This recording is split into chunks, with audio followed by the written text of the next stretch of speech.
let's start at, like when I was 19, and this lady, I worked at McDonald's, and this lady was like, "What are you doing with your life?" And I was like, "I don't know. Everyone keeps asking me that." And she's like, "Well, do what you love to do and make some money off of it." And I was like, "Here's your Diet Coke, bitch. Get the fuck out of my drive-thru." Telling me about my life. No, I told her thank you. I never saw her again, but that night, like, I went and prayed, and your conscience, like, She might have been an angel, for all you know. Yeah, I think so. Yeah. It's crazy that we all can be that, right? Like, we all can be the angel else, or the devil. Like, we can always. I'm learning empathy. Like, Stick to the angel side. That good looking face, your aura, you're an angel. Thanks, man. But so I went, prayed, just to wrap that up. I went, prayed, and I was like, what do you want me to be? Right? I'm like, what do you want me to be? I'm trying to figure shit out at 19. He's like, leader. It was weird, bro. It was like, no muffled, no, it was clear as day, leader. I was like, how am I gonna make money like that? Like, right. He's like, done it all your life. You've done it all your life. And I was like, all right. And then like a week later, I'm at the Westland Mall, and this dude, Dan, he's over there airbrushing. And I was like, hey, that looks cool. And I was like, hey man, will you teach me? He's like, I'm sorry, man, I'm booked up. I got another job, I was like, cool. He gave me good info. I'm airbrushing a few weeks later. Bro, a couple months later, I'm like, I have MS-13 dudes with tats coming to my mom's house. She's like, you gotta get a shop or something, because these guys... So hold on. That's a quick transition.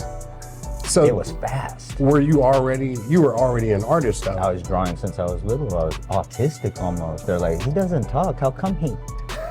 Are you on the spectrum? Maybe. I think we all are. I think we all are. We all have a little hint of autism. Yeah.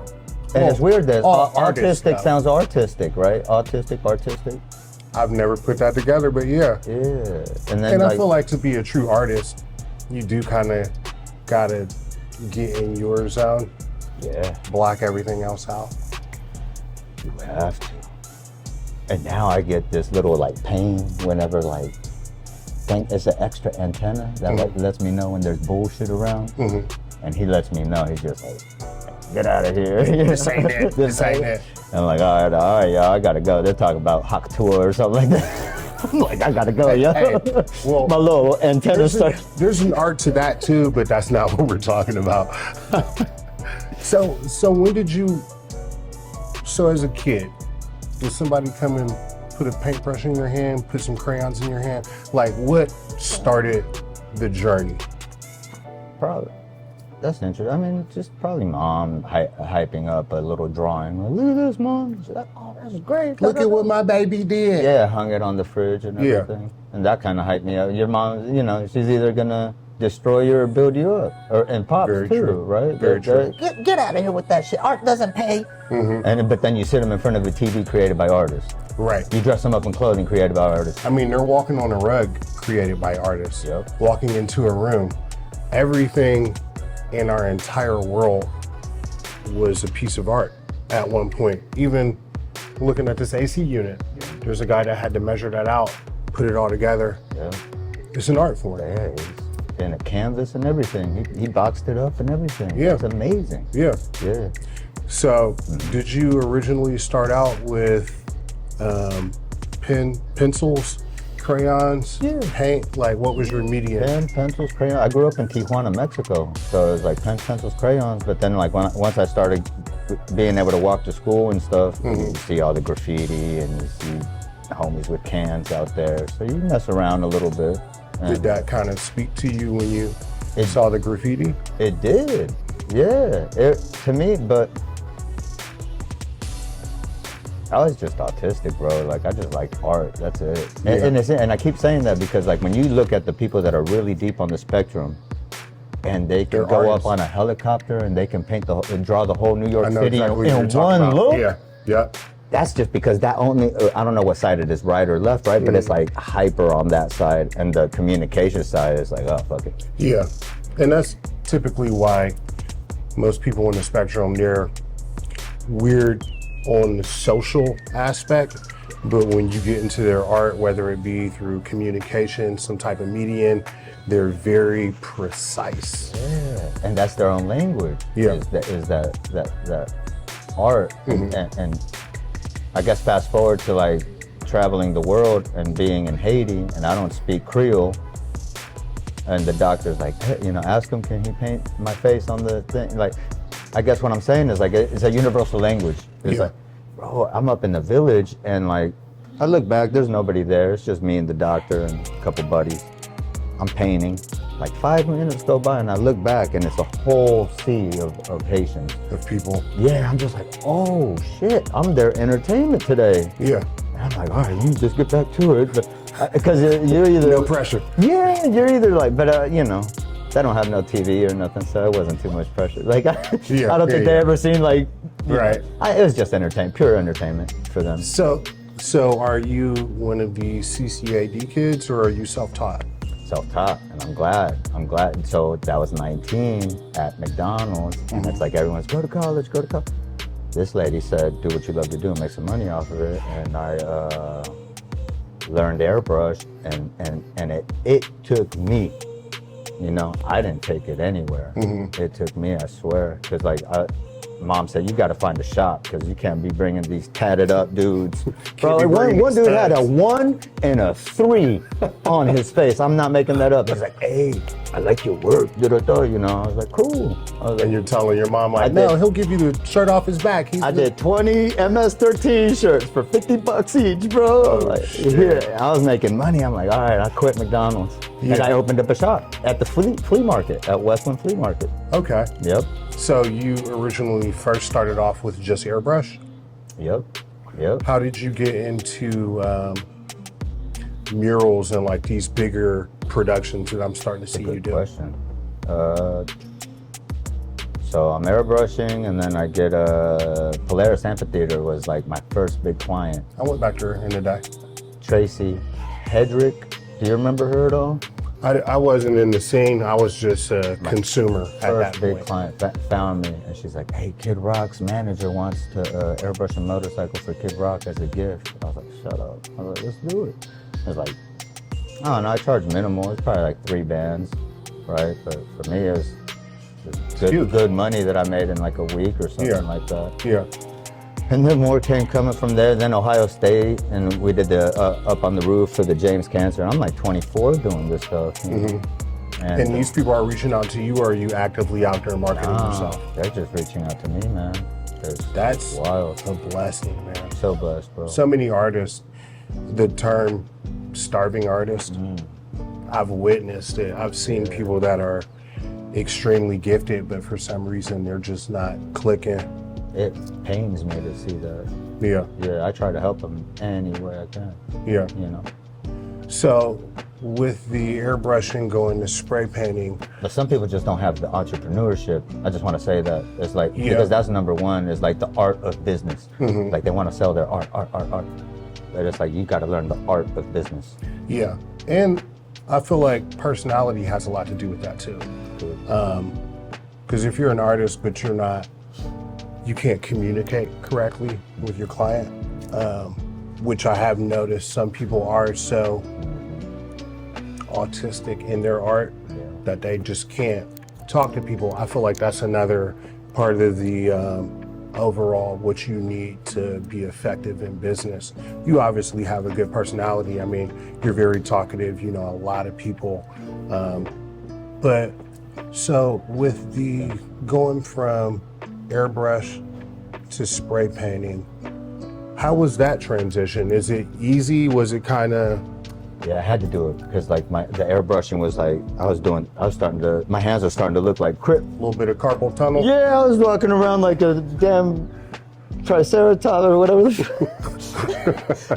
I was like, damn, I gotta do something. So the can's a lot easier for me to hold and just versus doing literally like this for hours a day. This is a lot easier for me. Okay. And then monetarily, it was just so much more profitable. And then the airbrush only sprays what, like maybe that wide, a spray can, you can get it to blast out like that. So now you're filling in more space, getting it done faster. So for Did it take time to get your lengths as far as like, all right, I'm spray painting here, airbrushing here, did it take time to kind of get through that adjustment? Oh yeah. Man, I picked it up fast though. Like, cause it's the same thing in airbrush, it's the same distance. You wanna be at a certain distance to get the finer lines. It's the same thing with the can. You wanna be close for the fine lines. So that from airbrush to spray can, it wasn't a hard transition. It was when I was 19, learning the airbrush, that was the transition. And then once that, then I figured, and then painting murals with the brush is friction, right? And it's like now, then you realize like, no, that can, you can just, you don't have to dip the brush into anything. So for me, it's really about making that money faster, right? But also doing a great job. Yeah. Like that, you making the money faster, but like not lowering your quality is important. And then, so I transitioned, the shop was called Graffiti Tees, and we went from Demarest Road, that was my first shop, and actually I had designed the graffiti burgers. Do you remember them back in the day? Graffiti burgers, was it? There was one in Sawmill, there was one in Grandview where the... I went to the one in Grandview. Was it the alt press, where Press Grill is now? Yep. Okay, Yep, so that was huge, bro, because that call, I was ready to get a job at Chase Bank or anywhere because like business had slowed down because I started dating somebody, and like, I don't blame that. I just blame that I wasn't applying the pressure. Right. Because I had gone so long without dating anybody. I think I was like 19, I got dumped. I was like, well, I gotta figure something out, you know? So I'm working at McDonald's and shit. And then I went that whole time single, so 25, I was like, you know, somebody winked at me or something like that. I was like, come on. Go put some time into that. Yeah. And then you see the business go down. I'm like, oh no, you gotta go. Yeah. Hey, it's all about that balance. Dude, but talking about angels and just like, I think just being on the frequency of the universe, it was like, right, the same day that Chase Bank called me to be like, hey, we like you, you speak Spanish and English, we want to bring you on. The same day I get a call from George Tenjevsky, the owner of local cantina and all them, and Jim Torsky, rest in peace. And they're like, hey, we seen your work everywhere, we da-da-da. Bro, they signed the deal right then and there. I called Chase, I was like, hey. So it was almost like the universe was like, you want to follow your passion, or do you want to settle into a corporate? Yeah. And you got the opportunity to make that decision so like openly. That's pretty dope. Yeah, that's why I try not to like, I'm listening to a book right now on frequencies, and she says in science, the word noise is the interference in the frequencies. And so there's all this noise that we're not tapped into the omnipotent frequency. Yeah. So just, I think the challenge now, you know, I love where I'm at now because I see it bright as day. My current relationship, she understands it, and we're both aligning, and it's just a beautiful thing. Is she an artist as well? Yeah, she really is, yeah. Nice. Dope. Nice. Yeah, she's landed some projects for me, which is, goes and talks to the client, she's like, what you need is this, that, right? Hell yeah. Hey, like, that's, yeah. Shit, you can't put a price tag on that. Yeah, and right now she's in Costa Rica because we have a house down there. Okay. We've got 2 pups, and she built a greenhouse and have a mango tree in the back, plantains, coffee bean tree, avocado tree. We're gonna get some chickens because you can't eat money. You can't. It's a middleman. It's stupid. It's the dumbest shit ever. Yeah, but I mean, but you need it right now. Western culture, Western society, they get you so caught up on the chasing of money, and people chase it, but they don't realize that money is a means to an end, but it's not the end. Oh, I like that. Yep. Do you, with everything that you're doing and kind of your simplicity of life, do you kind of move toward a simplistic life because you're saying you got chickens, you got the place down in Costa Rica, or do you sometime indulge in little bit of the cosmetics of the world. I like things, yeah. Right, who doesn't? Yeah. But that's a issue. We have consumerism issues Mm-hmm. in all sense of, man, the craziest is the cell phone. And just seeing bros on there like wasting their, I don't even say anything anymore. Like I've said a couple times, I'm like, Well, you were talking about sound interfering with the frequency. Cell phones. yeah, It's the biggest distraction in the world right now. it is. You could even compare it to the devil in regards to like, if you have a purpose, you'll sit there and scroll your life away.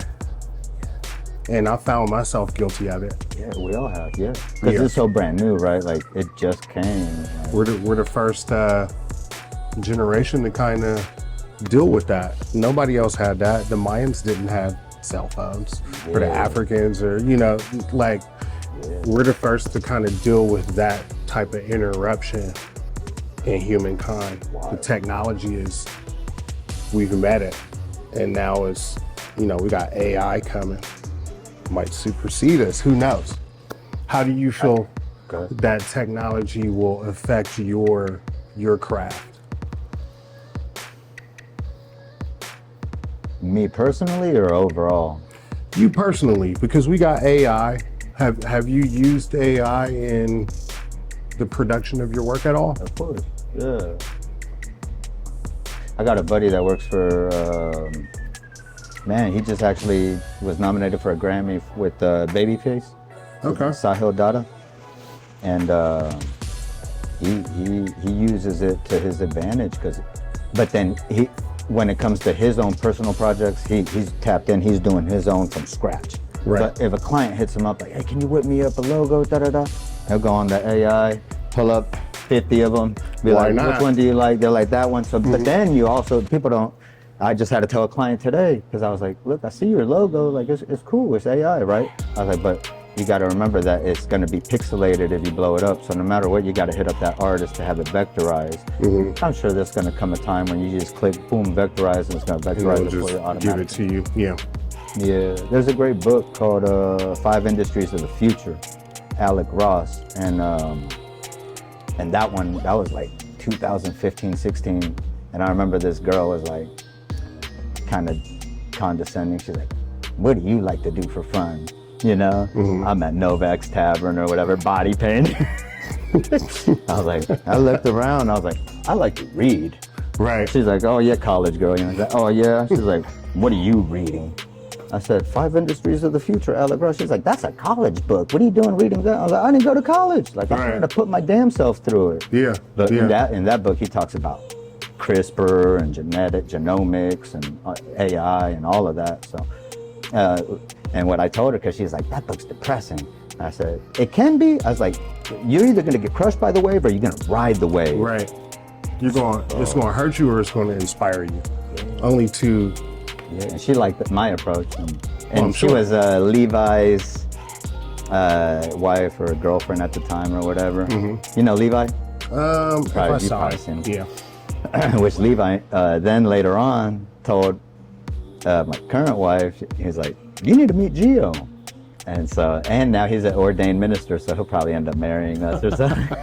That's full circle. It's so full circle. Full circle. But I'm sure she probably told Levi like, hey, that one body painter dude's kind of cool. He reads books from what I've heard. Yeah. Yep. So when I say that to answer your earlier question of like, how do I feel about it? Well, I'm already looking for the robot to paint the walls. Unfortunately, like I'm not trying to get. I'm trying to be the owner of the. Yeah, we're gonna have the handmade ones. That's gonna be a little top tier. But yeah, I could send a robot to go do it. We still have to design it. Right. So It's still going to be the same quality. Yes. Yeah, same quality, different material, I think. I don't know. There's little robots that spray. Like, there's one dude that created he attaches it up the top, and it's almost like an RC car, and it goes up, and it just. Yeah. Like how printers are. Go and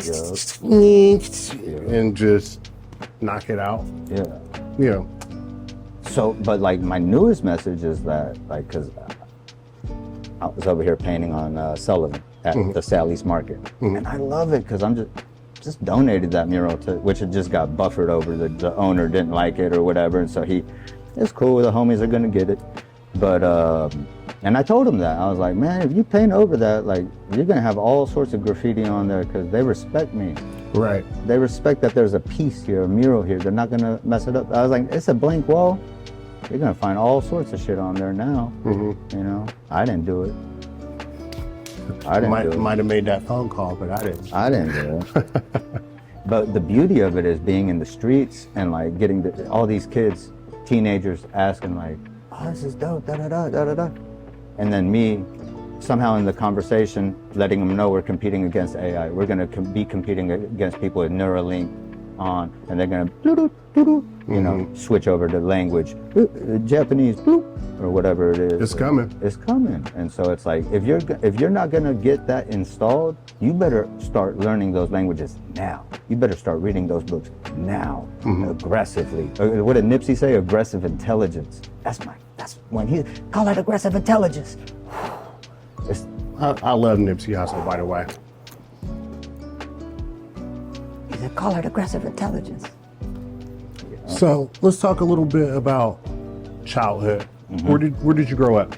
Tijuana, Mexico. Tijuana? Nice. It's crazy because like I was born in San Diego, and then grandpa's like, mom's like, we're moving to Tijuana, and grandpa's living in La Jolla. You know, La Jolla is not cheap. And he's like, what's wrong? Like, do you need a place to live? Like, I got houses, dude. And mom's like, no, I want him to grow up humble and learn Spanish. It's the coolest thing that a person has ever done for a human. Like, I'm grateful because that doubled my business. Because not only did I know English, I knew Spanish speakers. And so since 19, my business has been, you know, bilingual. And now I'm learning Arab. So I go in there talking about tasharrafna, you know, salam alaikum wa rahmatullah. I mean, you could pass as I have. I've been in Egypt, and they're like, he's not Masri. They're like, nah, he's Mexico. Mexico? And they're so funny, bro. Like, but yeah, so that just growing up in TJ, man, and then like seeing the shootouts and the cartels versus federales, like, because we would go every weekend to visit grandpa, right? Either on the way there or on the way back. For some reason, they were like Tom and Jerry, bro. They're like cartels on one side, federales on the other side. Like, damn. And mom's like, get down, you know, and you just drive through it. Mom was crazy. Yeah. Any brothers and sisters? One sister, yeah. She'd have to duck down in the back seat with me. I'm holding her down. So how was that? I mean, you're coming up, you're going to see grandpa, and it's like, night and day. Yeah, it's beautiful sushi over there. And then you're like going through shootouts to get there. Like, how you learn the balance, because like mom would not let us go out of the house with food. She's like, nah, like if you're gonna eat, you eat inside, if you have enough to offer for everyone. But we had poor kids. Like my buddy Alex was selling chiclets, and my nanny would call him el mugrosito. He's the dirty one. You know, is the dirty one coming? I had to tell her, like, stop calling him that, you know? But like, so you do learn that early on. It's like, okay, all right, these kids we're blessed. And mom would tell me that, like, hey, we're blessed. We don't walk out with food, this and that. Then 7 years old, we see our first prostitute hanging underneath a semi, just dead. You know, we're all poking her with the stick and shit. Yeah, we're like, oh, damn, we fucking ran up there. What the fuck? It was wild, yeah. It's a third world country. True, but you know, hookers hanging, poking them with sticks. That's the dudes at the border with the tumor or with the what's it called? When they have the hernia? Hernia, yeah. Yeah, mom's like, I know a doctor, we can go get it fixed. It's like, nah, lady, this is my business. Like, this is how I get tipped. I remember we bought Lion King one time, and we got so excited, put it in, it's in Spanish. Tell them, Mufasa. Hey man, sometimes the Spanish accent just makes it that much better. Have you ever seen Chucky in Spanish? No, but I will. When he goes off, it just sounds so much more credible. Like, oh, word? Yeah, bruh. So when you go off in Spanish, sounds better than American. But sometimes it sounds forced, because they're like, trust me, I've heard my fair share of dub language, and they're like, ahora. Ahora no me vas a decir así. Like, why they put that, so much sauce on there? No me vas a hacer así. Yeah. What is that? It's like, Little too much. yeah, it reminds me of anime, or what's it called? You know how Yeah, they with do the the voiceover, the dubs. Yeah, Yeah. yeah. So, who are some of your favorite artists? Favorite artist? Wow, that's packed. Damn. Give me a top 5. You don't have to say favorite, damn. but just give me a Damn, top bro. 10, top 5. I'm gonna go local. I'm gonna go local right now and say Dana downstairs. Okay. God, she inspires me, man. And for her yesterday to look at me dead in the eyes, you know, I don't know how old she is, young lady, but like she looks at me dead and she's like, "You're a fucking good artist. You know that, right?" And I looked at her and I was like, "Thanks." I was like, "I appreciate it." You So know? I've heard. Yeah, but then it doesn't become a thing. What she likes about me is that, and what I like about myself is that it's a constant suppressing the ego, because you know that your culture needs it. You know that there's long-term culture and immediate culture. Long-term culture is the vases, the pottery, the Mesopotamian for some reason. Not for some reason, it's just it's clay, and so it comes from the earth, and so if it's preserved in the earth or in a museum, right? Because that's how I got my Mesopotamian pieces. My first one was because my grandpa gifted it to me because one of his billionaire clients in La Jolla passed away, and I didn't get a check for my birthday that year. I was like, "Oh, isn't this some bullshit?" And so I just put the damn Mesopotamian piece, not knowing what Not it was. even knowing that was bigger than any check. Later on, when I was finding out Mesopotamia, I went and grabbed that thing like Indian in the cupboard and just watched the damn documentary. I was like, "Oh shit!" Now I got probably 10 to 12 Mesopotamian pieces. And you said your grandfather gave that to you? He gave me the first one. The other ones I bought myself. So is your family into art? Yeah, they are. My dad Collecting? crazy. My dad does wood sculpting, collecting also. Yep, collecting also. I probably definitely took their collection to a whole nother level. But back to suppressing the ego and knowing the long-term culture, and it's like those stones, we gotta write on those stones and etch in those stones our story and bury them in a capsule or something like that, so that 5,000, 10,000 years from now they're It's like a time capsule they can look back in. so necessary, because otherwise they're gonna see McDonald's in the rubble. You feel me? They're gonna see some dumb shit and it's like, this is what they were about? Right. So we need to let them know what we were really about. That's long-term culture. Immediate culture, we're in a culture crisis. We're in a culture crisis. And this is what I told. And the only America or just the whole world, the whole world, especially Latin America. When I go to Latin America, me dijiste que no iba, and they're just sitting there watching their damn telenovelas and not leaving their own journals, you know, or watching soccer. Goal! all these distractions. Always, and they're getting hyped up. Well, they're getting hyped up through the drama, and that's strategic. They're getting hyped. They hype you up through the telenovelas so that you think that drama and stress for your man is the normal thing. And it's like, no, that's not it. Bring peace for your man, you know, and he will bring peace also. Don't be demanding. He'll bring you the moon if you don't demand it. And so, No, I feel like the Black culture, we're also going through that as well with a lot of the social media, and everybody, they're normalizing bullshit. They're normalizing the argumentative, non-peaceful environment. And fights, shootouts, drama. Dude, it woke me up so bad. It woke me up that I started running for some reason. It kind of motivated. So yeah, there is. But it was who was his name? Mo3, and they had his actual like killing like live. The same thing with Nipsey. It's just that shit lights a fire under your ass. But it also can inhibit, because then it makes it the cool thing and It's like, oh, that's not the cool thing, right?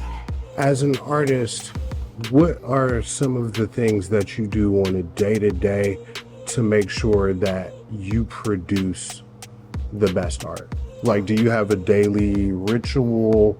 Do you go to bed at like 8:30 p.m.? Like, do you not drink? What are some of the things that you do? I love that you said that, because like the meeting I had today, I thought I blew it because my approach wasn't there's nothing wrong with my approach. It was just that I submitted the proposal without asking for a meeting first. Because in the meeting, I'd rather talk to you and be like, look, these are some numbers, da-da-da. We could do it this way, you know, and this will save you some money and, you know, pooty-whoop. It's a lot easier. But when you just send in that proposal and they look at the number and they're like, oh, shit. Yeah, it's just a dry. Find somebody else. Yeah.